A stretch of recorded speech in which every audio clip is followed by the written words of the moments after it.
High, আজকে দেখাবো একটা আইসক্রিমের ডিব্বা দিয়ে কি করে সুন্দর একটি জুয়েলারি বক্স বানাতে হয়। প্রথমেই নিয়ে নিতে হবে একটা আইসক্রিমের বক্স। তারপরে তোমাকে ভালো করে মোল্ডেড ক্লে দিয়ে তোমার ইচ্ছে মতো তুমি ডিজাইন করতে পারবে। এই ডিজাইনটা আমার ভালো লেগেছে, তাই আমি নিজের মতো করে করলাম সিম্পলের মধ্যে। তারপরে বেস কালার করে নিতে হবে সুন্দর করে, একটু হোয়াইট কালার। তারপরে দেখো আমি ব্ল্যাক কালার করে তার উপরে গোল্ডেন কালার দিয়ে সুন্দর করে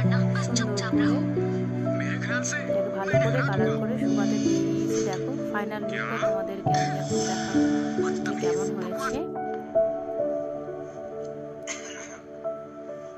ভালো করে দেখে নাও একটু। খুবই সিম্পল বাট খুবই গর্জিয়াস লাগছে বক্সটা দেখতে। দেখে তোমরা সেটা বুঝতেই পেরেছো।